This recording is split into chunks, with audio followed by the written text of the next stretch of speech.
TIFU by recording a prank on my favorite teacher. This happened a little while ago, but it hasn't left my mind. I'm an 18-year-old science nerd, and I've always been close with my high school science teachers. I've had some of them more than once, from honors courses to AP classes. During my junior year, I took AP Physics 1 with an amazing teacher, Mr. Smith. He had a coffee machine in the back of the classroom, complete with a pair of googly eyes that made it look like it had a silly face. He once shared a story about how he pranked his wife by putting googly eyes on everything in their kitchen. It was harmless fun, and I thought it was a cute way to prank someone. Now, in my senior year, I'm taking AP Physics C with Mr. Smith again. He mentioned the googly eyes story once more, and it inspired me to prank my favorite teacher, Mrs. Miller, my chemistry teacher. I had her every year since I moved to the school before my sophomore year, and she made me fall in love with chemistry. During my final semester, instead of a traditional third block, I did a work study with her. In reality, I just had a free period and would sit in her class for 2 hours until I had to go to Mr. Smith's class. I devised a plan to prank her by putting googly eyes on random things in her classroom. I recruited 3 friends and Mr. Smith to help pull it off. When Mrs. Miller stepped out of the room, Mr. Smith let us know she wouldn't be back for 10 to 15 minutes.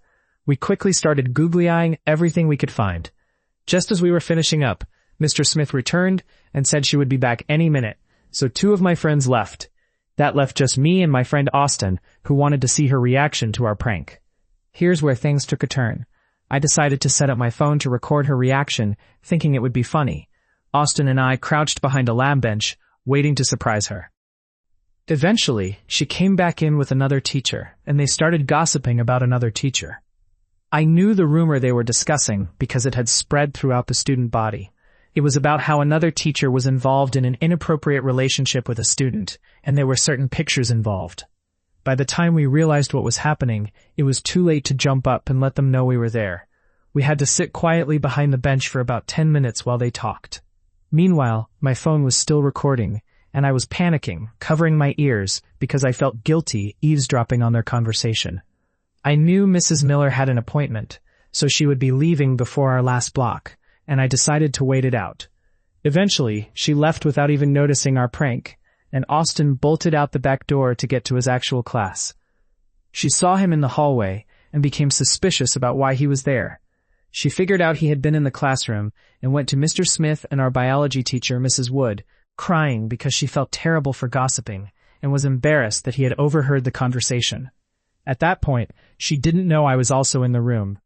After she left, I ran to Mr. Smith and told him everything. I explained that we had gotten stuck and recorded the entire conversation. I immediately deleted the video because I didn't want anyone's career to be jeopardized because of a silly prank. Mr. Smith and Mrs. Wood said they would talk to her and explain everything since they knew I had no bad intentions. The next day I skipped school because I was too afraid to face Mrs. Miller. She was my favorite teacher, and I hated the idea that she might not like me anymore because of my mistake. When I finally returned, the first thing I did was go to Mrs. Wood and ask her to come with me to talk to Mrs. Miller. She gave me a hug and walked me down there. When I saw Mrs. Miller, I burst into tears and started apologizing profusely. She felt so bad that I was so upset and said she saw our prank the next morning, which did make her laugh. She mainly felt guilty because she thought she was setting a bad example by gossiping, but she reassured me that she wasn't mad at all. In the end, everything was fine. We all moved on and completely forgot about the situation. I probably won't be pranking anyone else for a long time.